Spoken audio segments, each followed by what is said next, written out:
pardon the wind. This is my family's 2004 GMC Yukon Denali.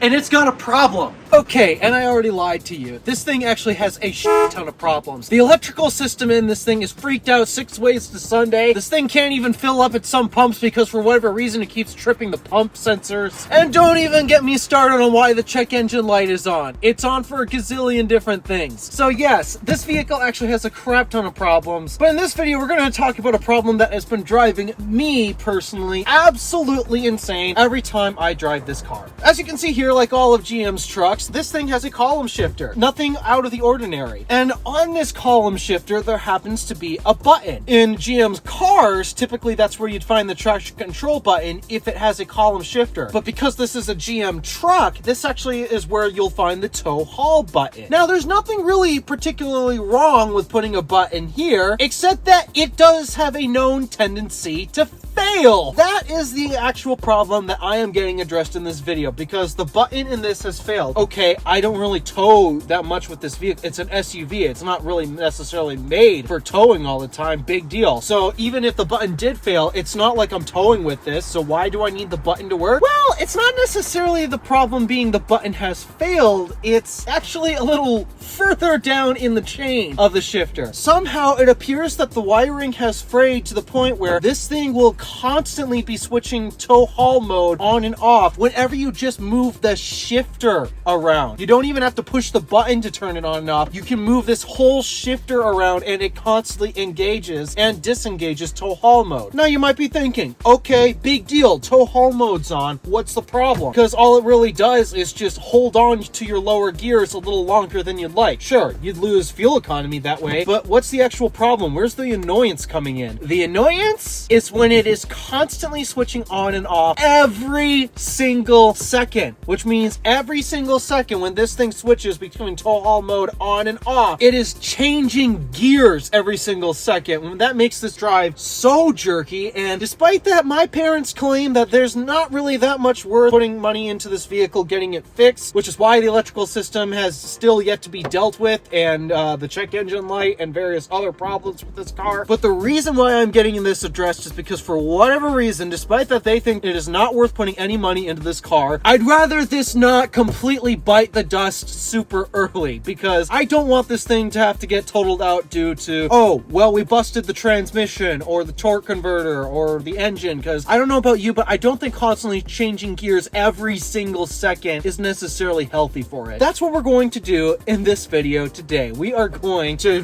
deal with this stupid tow haul shifter problem, and we are swapping that out for a brand new shifter with a brand new wire, and I really hope that fixes the tow haul problem, because if it doesn't, yeah, I guess this video is just for me to blow off frustration. Cue the intro, and let's get this thing fixed.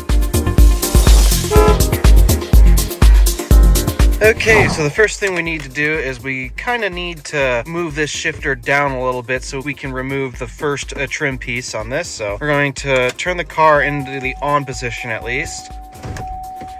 I got my foot on the brake, and the first order of business is we need to remove this wooden trim piece along here. So this is a two-hand job for me, so I'm going to do that real quick. All right, and wooden bezel has been removed. I just used a screwdriver to get behind it and pull it off. Thankfully, because of how cheap these old Denali interiors are, yeah, it made pulling the wooden bezel off quite easily, and I didn't break anything in the process. So now let's put this vehicle back into park so I can take my foot off the brake, and we'll shut it off and remove the keys. All right, so now that that's been removed, we have to take off a couple more interior trim pieces, particularly this one down here. So this is going to require me getting out, and this also will require a couple of tools. So if I recall, those bolts right there are 7mm, and I'm going to need to remove both of those so I can remove this piece right here. Let me see, can I put this camera down and film myself doing it? Do I have a 7mm socket? I don't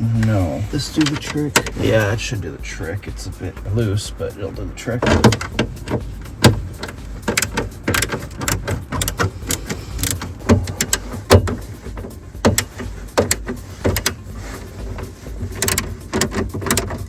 All right, now that that's loose, this should, in theory, pull apart. It's got a couple more of those clips in it, darn it. Where's my screwdriver? This should come out easy. Come on, why can't I hold my tools? All right, I'm gonna have to finesse this. All right, and now that that panel's off, I need to remove this shielding right here so I can remove the covers for the steering column. If I recall, there's a couple bolts in there on each side. Yep, that I need to undo those, and then I can remove the shielding. It's the same size. Nope, they're a little different. Bigger than that still. Oh dear, I can't get the fit. I'm gonna need a longer ratchet.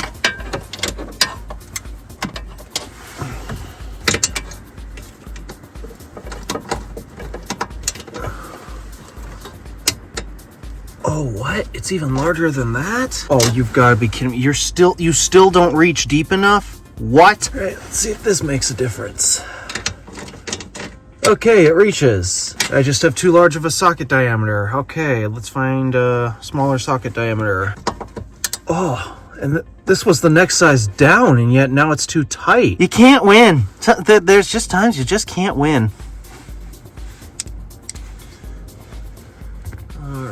Let's see. And we have our winner, ladies and gentlemen. The answer is a 10mm extended length socket wrench.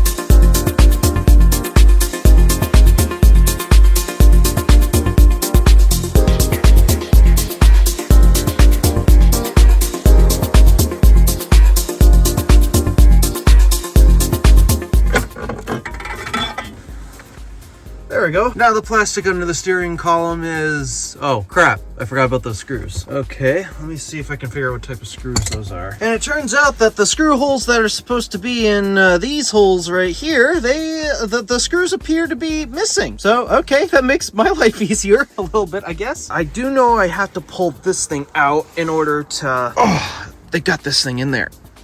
Yep, this tab does have to come out so I can pull this cover down and this cover up, most specifically this cover down. So let me figure out how to pull this out without breaking anything. All right, ladies and gentlemen, when in doubt, just use a flathead screwdriver. So far, that's been the solution for almost everything today. And now that that's done, now I have to pry these two plastic covers apart so I can finally gain access to this area. And that also will most likely be done with the help of my flathead screwdriver. Wow, did that take a lot, but finally, after a lot of struggling, we got the top piece off here, and I got this lowered just enough so that way finally we have access to our shifter. So, all right, let's pull this boot here up so we can expose the whole thing. There's our cable. Let's see if we can figure out where and how this thing's getting pinched. Oh, it's been chewed off completely. Look at that. No wonder our button doesn't work. And that explains why every single time when I shift this, that thing somehow bridges some metal contact there that the other side of the wire is connected to, and that's why it keeps shifting tow haul mode on and off. So there's the source of the problem. The wire's just bad. At this point, we now need to figure out what screw that is right there so we can unbolt the old shifter and bolt the new one back on. And the answer to the question at hand on the screw size is T30 Torx. Now it's just a matter of can I fit my ratchet in here so I can undo it. There we go. Now it fits. Okay. Torx T30 it is. Oh gosh, this one's tight. Yeah, I'm gonna bust my ratchet. I need a wrench. Let's see, can I get this in here? There we go. Oh. Bump the hazards button.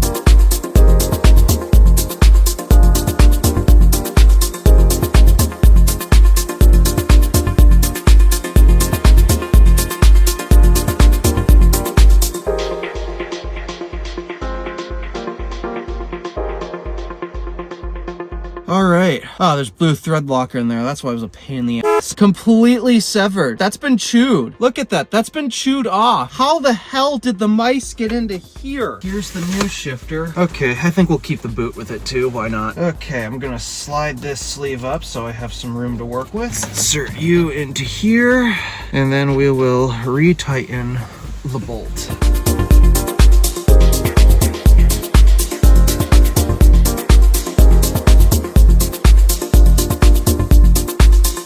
So I'm gonna quickly tighten that extra tight with the other ratchet to make sure I get it as tight as possible, because I do not want this to come loose while driving, because that would be bad. That feels good. That shouldn't be going anywhere. Now we just gotta deal with the cable. So the connection, which one is it? Where's the old one? Right here. So there's the old connection. We'll just need to pull that out. If I can see. Oh, wow. Doesn't help right up there. We can remove this whole thing. That helps. All right. So yeah, just this one right here should just come out nice and easy. Not sure why it's not right now. Can I pop these out? That would be really helpful right about now. Got it. I am amazed that somehow this kept telling the computer to turn tow haul mode on and off. That is impressive.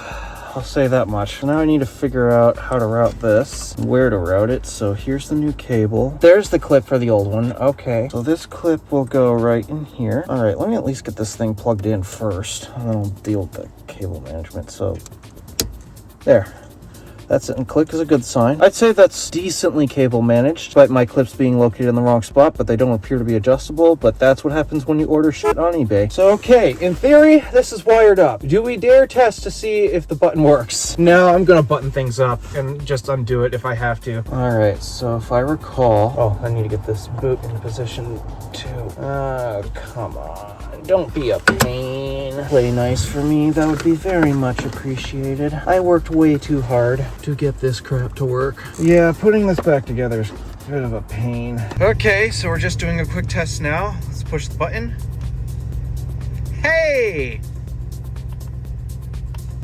It works! Awesome! Though we still have to put the rest of the truck back together, so I'll shut this off and let's put the rest of the panels back together.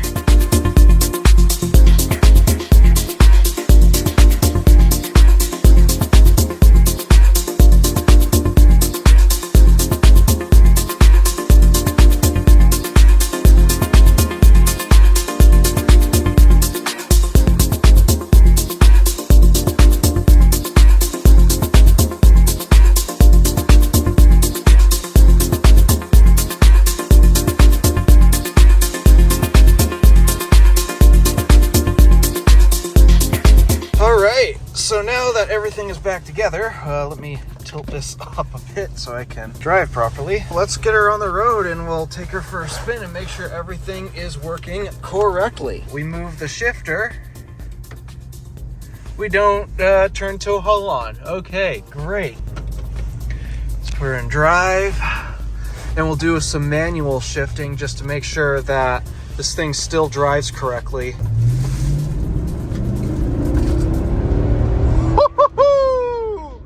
I don't get to drive a V8 all that often. Sucks that gas prices are expensive as they are. So that's driving normally, that's good. So let's make sure tow haul still works correctly, because I want to make sure I didn't bung anything up.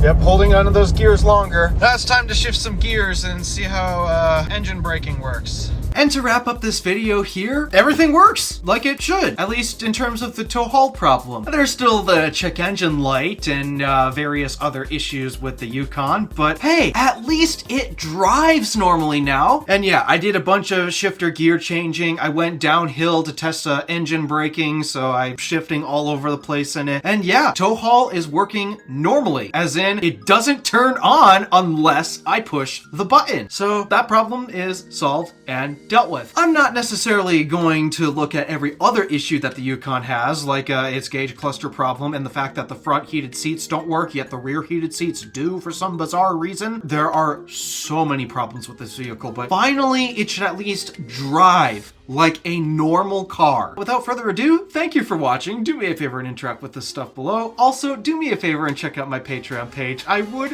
very much appreciate that. This is the Random Alpha Drive, signing out.